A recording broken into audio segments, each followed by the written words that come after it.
Bonjour à tous, je viens aujourd'hui pour vous faire une vidéo de mes lectures du moment. Alors comme je vous l'avais annoncé, je vais vous en faire une toutes les 2 semaines à peu près. Je vais essayer de m'y tenir en tout cas.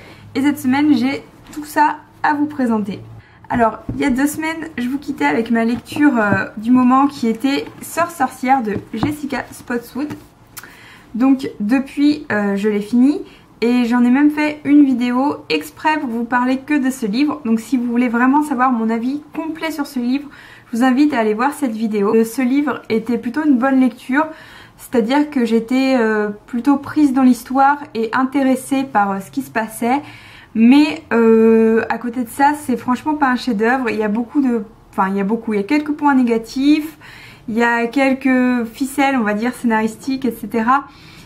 Et du coup ça fait que c'est pas franchement un livre extraordinaire, mais c'est un livre qui passe bien et c'est une très très bonne lecture détente. Donc je vous le conseille si vous avez envie vraiment d'une lecture assez légère et que vous avez envie de passer une lecture simple surtout, sans vous prendre la tête. Ce qu'il faut savoir, c'est qu'il va encore avoir une suite à ce livre, donc vous allez un peu être laissé sur votre faim, mais bon c'est le jeu et ça peut quand même plaire. Donc pour résumer rapidement l'histoire, c'est 3 sœurs sorcières en Angleterre au début du XXe siècle, la fin du XIXe. Ce qui se passe, c'est que dans cette Angleterre, les sorcières sont persécutées et donc forcément les 3 sœurs doivent se cacher et ne pas montrer leurs conditions de sorcières. Et même au-delà de la persécution des sorcières, c'est globalement les femmes qui sont complètement opprimées et méprisées dans cette société. Donc voilà, donc je vous rappelle que vraiment si vous voulez en savoir plus, allez voir ma chronique là-dessus, ça sera mieux pour vous parce que là c'est vraiment un avis rapide.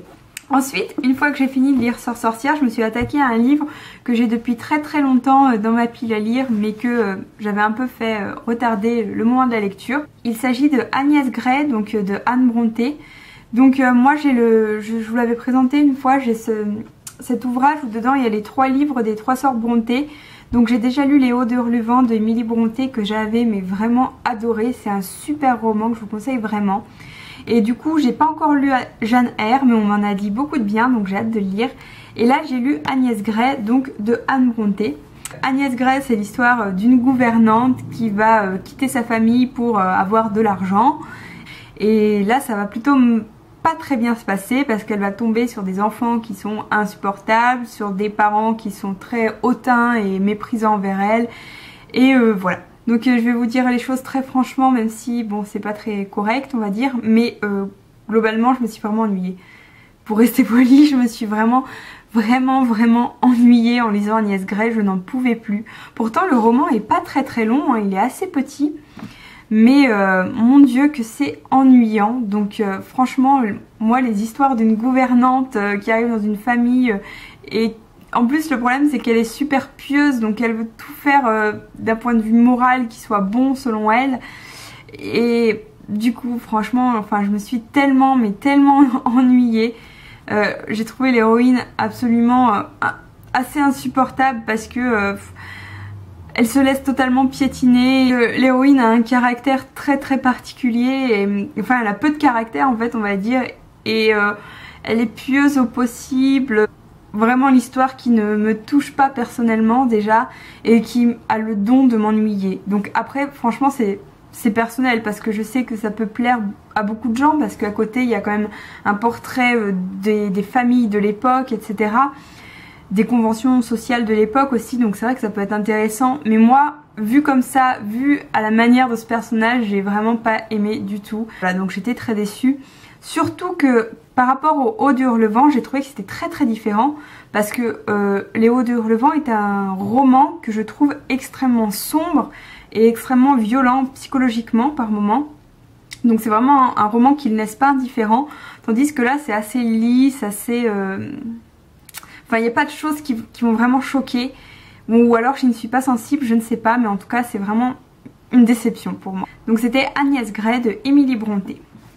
Une fois que j'ai fini Agnès Grey, je me suis lancée dans une lecture un peu plus courte et un peu plus sympa selon moi, qui était Le plus petit baiser jamais recensé de Mathias Malzieu.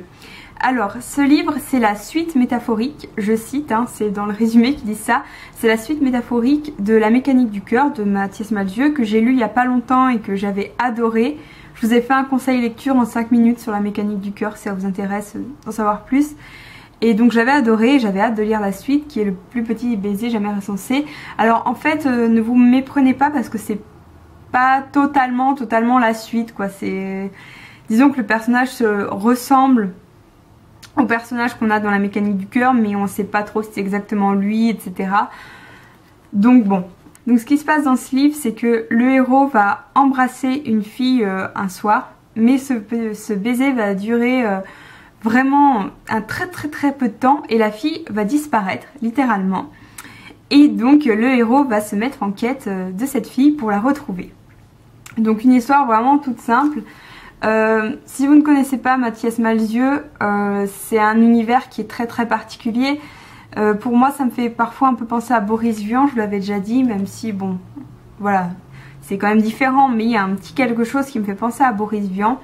C'est un univers dans lequel faut pouvoir rentrer parce que je sais qu'il y a des gens qui aiment pas du tout tout ce qui est métaphore, tout ce qui est poétique dans le sens improbable, voilà.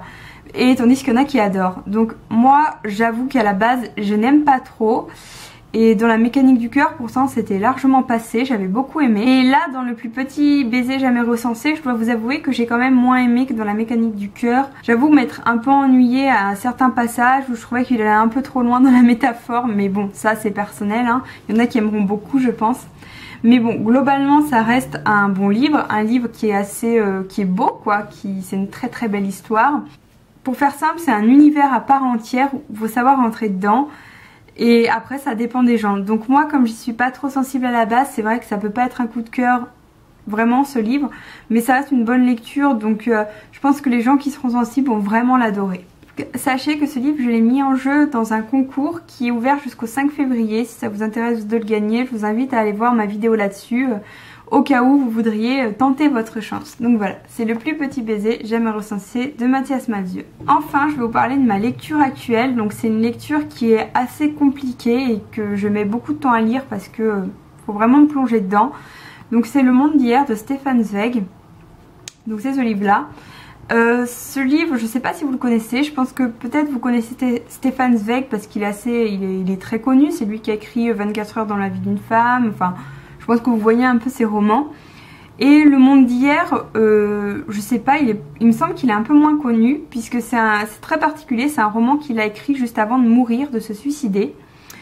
Et dans lequel il retrace sa vie, donc depuis la fin du 19e siècle jusqu'à l'après-guerre mondiale. Et alors moi ça m'intéressait parce que c'est un livre historique et c'est un point de vue d'un contemporain de cette époque. Du coup je trouvais ça plutôt intéressant. Et bon, Stefan Zweig c'est un auteur qui a un talent mais monstrueux. Et bon pour ça peut forcément qu'être un bon livre. Mais pour tout vous dire, c'est un livre qui est très dur à lire parce que il est long malgré tout, il fait 500 pages. Et surtout, il n'y a aucun dialogue dans le livre. Donc moi quand je lis un livre et qu'il y a un dialogue, le dialogue ça me permet de faire une sorte de pause entre guillemets. C'est-à-dire que ça va un peu reposer mes yeux, c'est facile à lire, le dialogue, etc. Tandis que là, il n'y en a pas, donc forcément, c'est un livre qui est long à lire. Des fois, je me perds un peu parce que, bon, Stefan Zweig raconte sa vie. Et donc, forcément, il raconte des gens qu'il a rencontrés, des gens qui sont censés être connus, alors que moi, je les connais pas du tout. Des prénoms souvent allemands, autrichiens, etc. Donc, pas facile à se rappeler pour un Français. Donc, c'est très dur à lire, je peine un petit peu. J'avoue que j'ai un plaisir plutôt inégal, c'est-à-dire qu'il y a certains passages où je m'ennuie un peu parce qu'il part dans des considérations sur ses amis de l'époque, sur des artistes que je connais pas, etc. Donc pour moi c'est pas terrible, mais ce qui m'intéressait vraiment c'est le côté historique, donc tout ce qui est montée du nazisme, la fin de la Première Guerre mondiale, etc. Et du coup j'attends un peu, j'en suis pas encore, je suis là en fait, et là j'en suis qu'à l'avant Première Guerre mondiale, donc je suis pas encore dans la période qui m'intéressait. Donc bon, je vais voir ce que ça donne. Pour l'instant je suis un peu mitigée, mais j'ai bon espoir, franchement j'ai bon espoir. Et bon, surtout ça reste un livre extrêmement bien écrit et qui a une valeur particulière puisque comme je vous l'ai dit, il l'a écrit avant de se suicider. Donc c'est quand même un acte extrêmement fort et pas anodin évidemment de publier un livre avant de choisir sa mort. Vous voyez ce que je veux dire? Bon bref, voilà. Donc voilà pour ma lecture du moment. Évidemment je vous en dirai plus dans 2 semaines puisque je l'aurai fini, j'espère. Une fois que j'aurai fini ce livre, je sais pas trop encore ce que je vais lire. Je pense que ça va être une lecture plutôt légère. Je sais pas encore laquelle, mais bon, je verrai. Alors pour mes lectures du moment, je vous retrouve donc dans 2 semaines comme promis. Ce sera pas vendredi là, mais vendredi d'après. Et en attendant, je vais vous faire d'autres vidéos un peu plus originales entre guillemets. Donc vous verrez ce qui vous attend. J'espère que vous allez bien, que la vidéo vous a plu. N'hésitez pas à me dire quelles sont vos lectures du moment à vous aussi. Et puis je vous dis à très bientôt et très bonne continuation à vous. Salut!